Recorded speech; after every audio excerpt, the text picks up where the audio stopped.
Ales Txikon pandemian zehar munduko bazter desberdinetatik online sartu da hainbat egoitzatan egoiliarrekin hitz egiteko. Eta digitala zena benetako bilakatu da gaur. Txikon Ernioren magalean bildu da 3 egoiliarrekin. Digitala fisiko bilakatu da Ernioren magalean. Urte terdiz Euskal Mendizalearen abenturak pantailatik jarraitu ondoren, gaur Bonik, Antoniok eta Miguel Marik bat egin dute Alex Txikonekin. Hasi gintzen eta inditugu, konexio pilo bat. Miguel Marik. Matia eta La Caixa Fundazioen laguntzarekin Txikonek pandemia hasi berritan ekin zien topaketa virtualei. Mundu zabalera irekitako leioa izan zen. Bai, inoiz egizten, no? Bai. Astero hitz egin dute, elkar ikusi dute.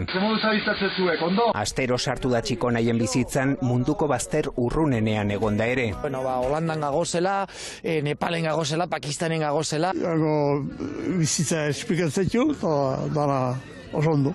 Animalaia, zeaitan, eudanak erakutizkion, bere fotografikin da zeakin.